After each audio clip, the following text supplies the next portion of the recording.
Scott free to be here. Today I just wanted to talk about that, learning to be. I think with the modern world, it gets harder and harder to know how to sit with yourself and give yourself that time and to be comfortable without all the programming kicking in. um, and the ego, and just giving that time without filling it with something, without being a consumer, without streaming, without it's very easy. We have all these comforts and information that um, it's really dopamine hits, and it's becomes sort of your normal, I guess your preset is your go-to, and it's very easy to get into the unconscious patterns or behaviors where you feel this space, and whether it's going for a walk or most people, probably even myself, a lot of the time, even when we walk, we can often be using that time to take in information. So we're often receiving information, but we're often not.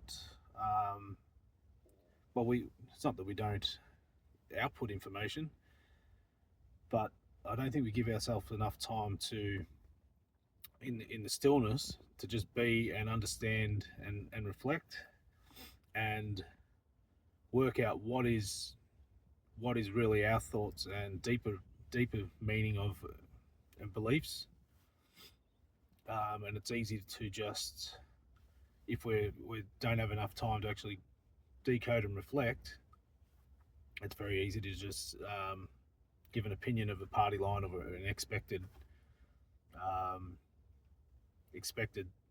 answer that we know will be received well, rather than putting ourselves out there with what we actually believe, and learning to put time into focusing on what's really in our hearts, and what we really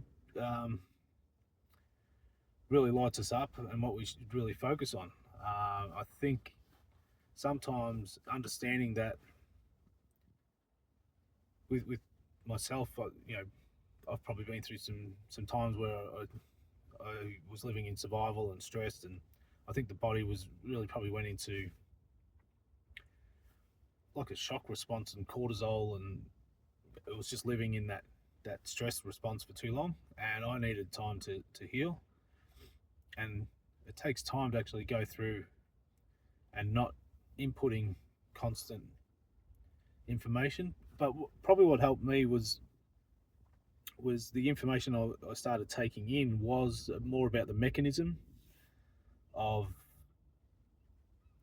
how to process information. So yes, I'm taking information, but as I'm doing it, I'm starting to then implement a system or way of filtering my thoughts and emotions, and get some sort of structural order and process, so you can learn to filter out what you don't believe in, and start to focus on your true beliefs and your inner compass, or your North Star.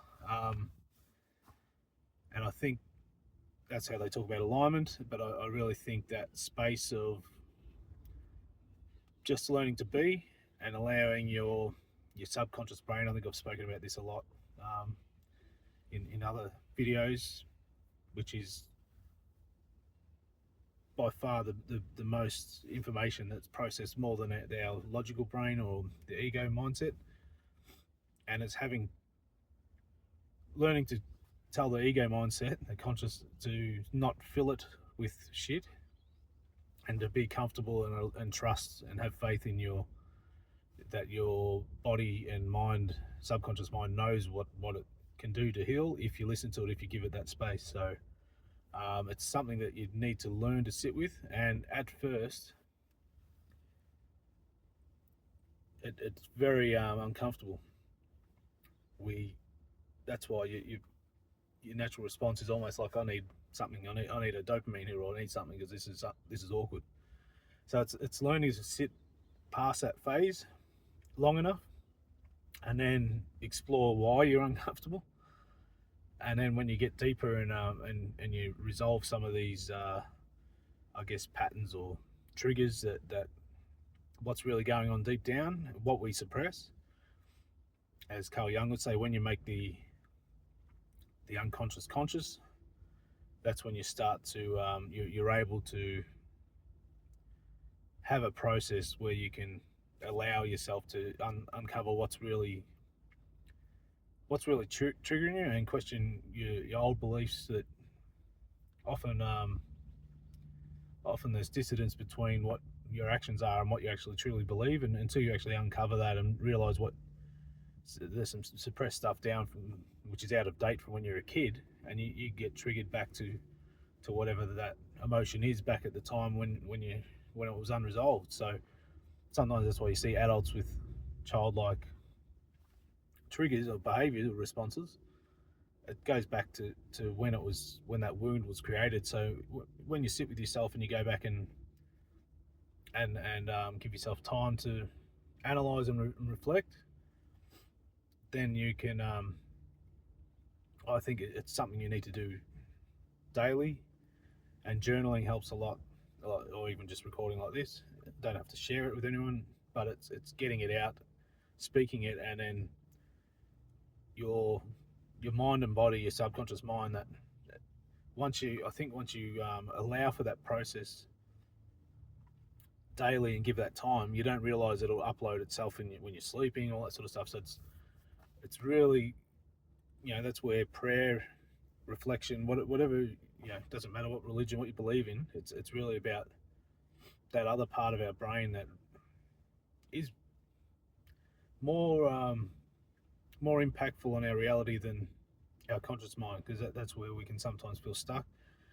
We're not allowing ourselves to be in a healthy mind or spirit, or whatever you believe in your body. And I think once you start to get your mind in good shape, then your body and the actions can actually follow through much easier. But if you haven't got that mindset,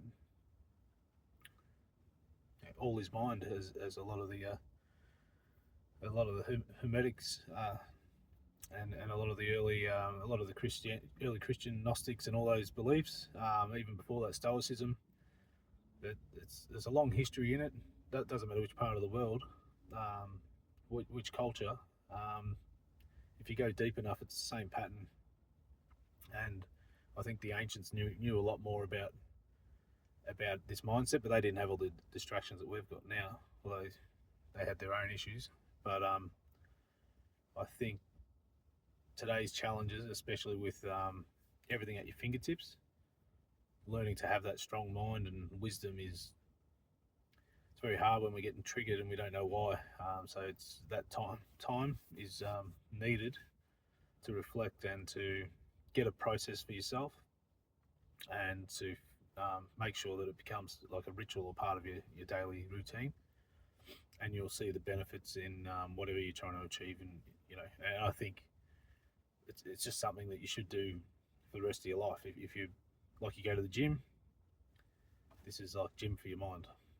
Anyway.